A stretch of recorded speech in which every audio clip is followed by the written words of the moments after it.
स्वीकृत नगरसेवक संतोष चौधरी यांनी एक पत्रकार परिषद घेतली। कोणी आरोप करेल आणि ते आम्ही सहन करायचे, हे दिवस आता संपलेले आहेत। त्या नगराध्यक्ष म्हणून त्यांना दिलासा मिळणार नाही, त्यामुळे त्यांनी दिवसा असे मुंगिरी लालचे हसीन सपने बघू नये। 5,500 लिटर डिझेल खर्च दाखवला, ज्या गाड्या बंद आहे त्याच्यावर सुद्धा खर्च दाखवला। ते सगळं डिझेल यांच्या स्वतःच्या गाड्यामध्ये टाकलं। हे सगळे डिझेल चोर, हे सगळे जेवढे तरी सत्ताधारी होते सगळे डिझेल चोर होते। त्यांनी अनेक मुद्द्यांवर म्हणजे वाटेल ते बोललेत, खरं म्हणजे त्यांनी कुठल्याही प्रकारची माहिती घेऊन बोललेले नाहीत किंवा त्यांचं जनरल नॉलेज अतिशय कच्चं आहे हे त्यातनं त्यांना सिद्ध केलेलं आहे। कुत्रे पकडण्या संदर्भामध्ये त्यांनी अगदी बालिश भूमिका घेतली आणि बोललेत की तेच कुत्रे पकडतात तेच कुत्रे सोडताय। मुळात नगरपालिकेने किती कुत्रे पकडले, किती कुत्र्यांचं त्यांना निर्बीजीकरण केलं, किती जणांना लसीकरण दिलं किंवा किती कुत्र्यांना ऑपरेशन केले सोडले हे विचारलं पाहिजे होतं। ते न विचारता तेच कुत्रे पकडतात, रात्री तेच सोडतात, तेच सकाळी पकडतात। अरे पुऱ्या गावामध्ये कुत्रे असताना तिथं तेच कुत्रे पकडण्याची गरज काय? आतापर्यंत नगरपालिकेच्या माध्यमातून किमान आपण 350 ते 400 कुत्रे पकडलेले आहेत। त्यातल्या काही जणांचे आपण निर्बीजीकरण केले, काही वेळेला डॉक्टर अवेलेबल नाही झाला त्यामुळे आपण त्यांना जंगलात दूर सोडून आले। त्यापैकी एकही कुत्रं त्या भागात वापस आलं असं एखाद्यानं उदाहरण द्यायला पाहिजे। आता गंगा फाटपातले कुत्रे पकडले, कोणते वापस आलेले आहेत तिथं किंवा कोणत्या भागातले, ते त्याच जंगलामध्ये आम्ही सोडून आले। ह्या शहरातली कुत्रे पकडणे असो, पाणी पुरवठा असो, हा राजकारणाचा भाग नाही। कुत्रे पकडणे यामध्ये तारके झोपे नावाच्या एकुलत्या एक बाळाचा मृत्यू झालेला आहे, यात कोणतंही राजकारण केलं नाही पाहिजे। आता लोकांना दिलासा दिला जातोय की आता आम्ही 14 तारखेला येऊ, 15 तारखेला येऊ, अधिकाऱ्यांना धमक्या दिल्या जात आहे, कर्मचाऱ्यांना धमक्या दिल्या जात आहे। आता का कोर्ट कचेऱ्या तुमच्या खिशात थोडी आहे की तुम्ही म्हणता 14 तारखेला तुम्हाला डायरेक्ट 4 देतील आणि तुम्ही इतर त्यांच्याजवळ कुठल्याच प्रकारचे कागद नसल्यामुळे त्यांना कुठंच दिलासा मिळणार नाही हे मी जगजाहीर सांगतो। कदाचित त्यांच्या कार्यकर्त्यांमधला जोश, त्यांच्या नगरसेवकांमधला उत्साह टिकून राहिला पाहिजे म्हणून ते जर असे वक्तव्य करू शकत असतील, करत असतील, परंतु त्यांनी रात्री न जागता दिवसा जागावं, गावामध्ये काय काम चालू आहे हे बघावं। आता पाण्याच्या संदर्भामध्ये तुम्हाला अगोदर सांगितलं, हातनूर धरणातनं आपल्या बंधाऱ्यात पाणी येतं, तिथं 15 ते 17% साठा होता, तो पिण्यासाठी राखीव ठेवलेला होता। असा जर अचानक तोही जोपर्यंत पाऊस पडत नाही, आता जे तुम्ही म्हणत होते ना, जेव्हा 15 ते 17% पाणी शिल्लक होतं त्याच्यामुळे झालं, त्याच्यानंतर पाऊस पडल्यानंतर तिथं तो बंधारा आणखी हातनूर धरणामध्ये पाणी आलेलं आहे। त्यामुळे पहिल्या दिवशी त्यांनी 400 क्युसेसनं सोडलं पाणी, नंतरच्या 2 दिवसानंतर पुन्हा 400 क्युसेसनं सोडलं, असं 800 क्युसेसनं पाणी आपल्या बंधाऱ्यापर्यंत पोहोचलं। जिथं 6 दिवस लागणार होते तिथं 4 दिवसात आपलं पाणी पोहोचलेलं आहे। सर्वात अगोदर तुम्ही हे लक्षात घ्या की तो रेल्वेचा बंधारा आहे, नगरपालिकेच्या मालकीचा। ऐकून जाय घ्या, रेल्वेचा बंधारा आहे, नगरपालिकेच्या मालकीचा नाही आहे। त्याच्यावर जे स्ट्रक्चर केलं जातं हे उन्हाळ्यामध्ये फक्त पाणी साठवण्यापुरती केलं जातं, हे पुरामध्ये वाहून जाईल हे अपेक्षित आहे। कारण त्याच्यावर झालेला जो खर्च आहे, नगरपालिकाचे स्वतःचे बंधारा नाही पाणीचा। मग आता अमृत योजना काय आहे? अमृत योजना एक लक्षात घ्या, अमृत योजना जोगलखेडा भानखेडा तरी जाऊन आले का तुम्ही? अशात जाऊन आले का? अशा जर जाऊन आले तर तुम्हाला तिथलं काम दिसेल। ज्या आपल्या जॅकवेल ह्या जर आता सुरू केल्या असत्या ना तर कदाचित झाल्या नसत्या, एवढं तिथं पाणी आहे। त्या आपण पूर्वीच केल्या म्हणून बरं झालं। त्याच्यानंतर आपण आपल्या अर्धा किलोमीटरची फक्त पाईपलाईनचं काम शिल्लक आहे, ते सुद्धा शेतकऱ्यांची थोडंसं अडचण आणली म्हणून ते काम बंद पडलेलं आहे। त्याच्यानंतर मग जलशुद्धीकरण केंद्राचं काम सुरू आहे, सगळ्या प्रकार अमृत योजनेच्या फेज 2 मधलं सगळं काम सुरू आहे। उलट पक्षी तुम्ही सर्वांकडनं मला अपेक्षा होती की जी अमृत योजनेची पहिली टाकी, आपल्या शेवटची टाकी संतोषी माता मंदिरापाशी बांधणार होते, ती बंद पाडण्यात आली गायत्री भांगाडे नगराध्यक्ष असताना। त्याचा जाब कोणीच विचारला नाही। उलट आता आम्ही तो विषय सभेसमोर घेऊन त्या मक्तेदाराला ते काम सुरू जिथं खोदकाम केलेलं आहे तिथं सुरू करण्यासंदर्भामध्ये आम्ही आदेश देणार आहोत, कायदेशीर आदेश देणार आहोत। ह्या शहरामध्ये आम्हाला कोणत्याही प्रकारचं राजकारण करायचं नाही आहे। नगराध्यक्ष ह्या अपात्र झालेले आहेत, त्यांना आता कोणत्याही प्रकारचा नगरपालिका अधिकार नाही, त्यामुळे उपनगराध्यक्षांकडे हा चार्ज आलेला आहे. आता कोणी म्हणतंय पाट्या लावून फिरताय, फलाने लावून फिरताय. अहो जो अधिकार आहे तो त्यांचा काय अधिकार आहे? आता एका स्वीकृत नगर सेवाला किती अधिकार आहे तो तुम्ही तो पाळत नाही. तुम्ही सभागृहामध्ये आवाचा तवा करतात, त्यावेळेस त्याचा उपनगराध्यक्ष आहे, कायदेशीर त्यांना तो अधिकार आहे. कायदेशीर त्या उपनगराध्यक्षांना नगराध्यक्ष पद आपोआप प्रभारी पद येतं. आणि जर याच्या संदर्भामध्ये जर काही चुकीचं असेल तर तुम्ही एखादी तक्रार जिल्हाधिकाऱ्यांकडे का करत नाहीये? नगरपालिकेमध्ये एखादा भ्रष्टाचार होतोय का लेखी तक्रार करत नाहीये तुम्ही? कोणाला कशासाठी? तुम्ही तक्रार केल्या पाहिजेत, तुम्ही बोललं पाहिजेत.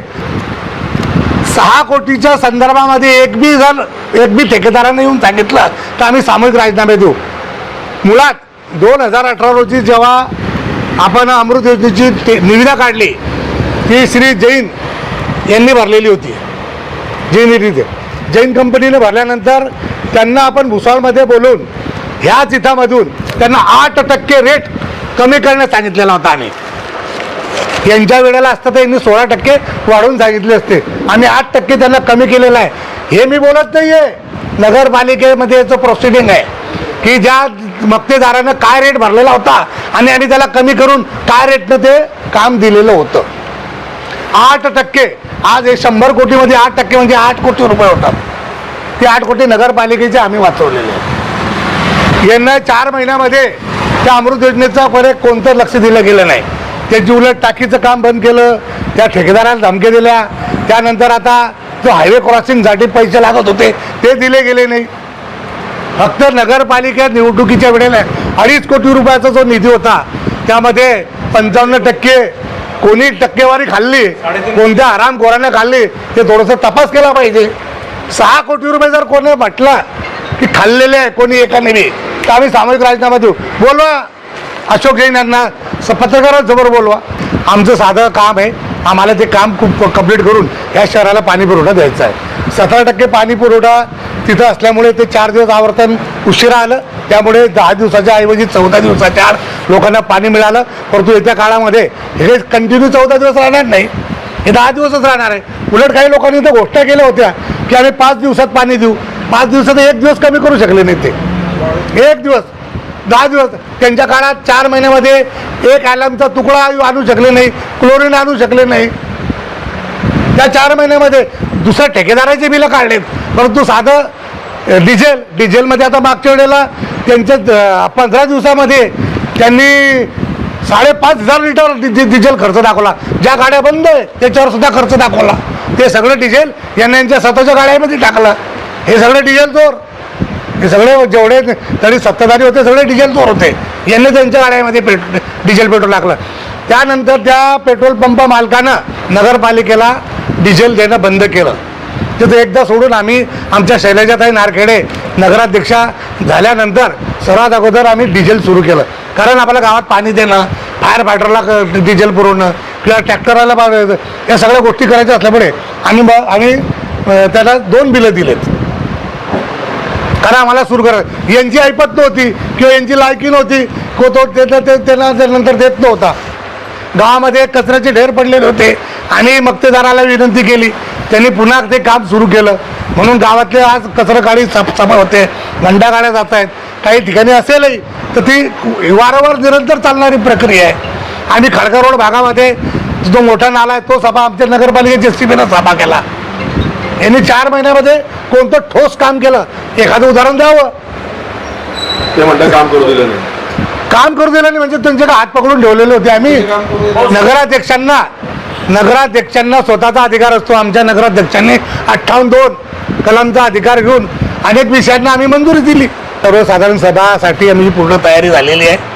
सगळे विषय कंप्लीट होऊन आमचा अजेंडा तयार आहे, त्याच्यावरचं टिपण तयार आहे, मुख्याधिकाऱ्याचं म्हणणं तयार आहे.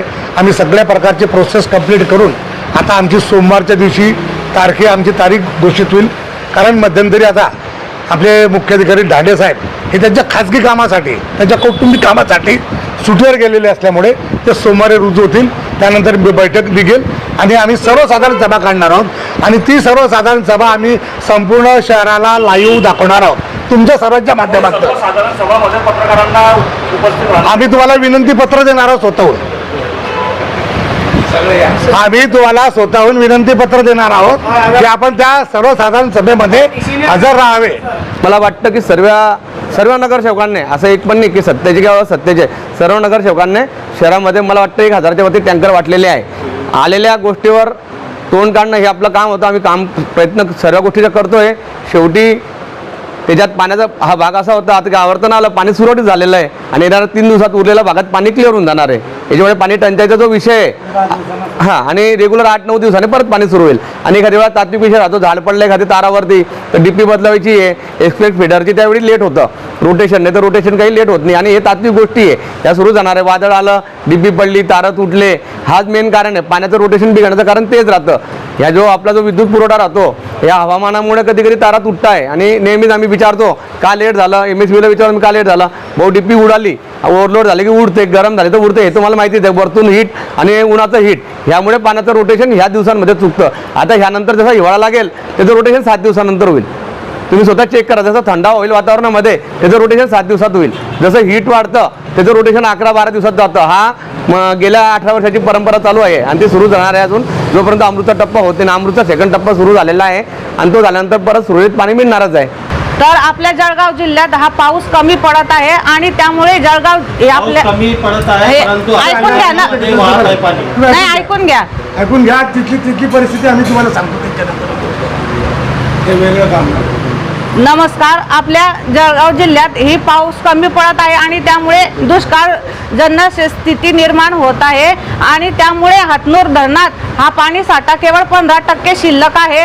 त्यामुळे जिल्हाधिकाऱ्यांच्या आदेशानुसार हे आवर्तन सोडण्यात आलेलं नाही आहे, कारण पुढील काळासाठी तो पाणी पुरवठा शिल्लक ठेवावा असं जिल्हाधिकाऱ्यांचे आदेश असल्यामुळे हे नदीपात्रात आवर्तन सोडण्यात आलेलं नव्हतं. मॅडम, आज रोजी हातनूर धरणामध्ये 57% जलसाठा शिल्लक होता. त्यानंतर हातनूर धरणातून आवर्तन सोडण्यात आलं. नंतर आता पावसाळ्याचं पाणी वाहत आहे का. आता हातनूर धरणमधून तापी नदीला पुन्हा बांधारा ओव्हरफ्लो होतो.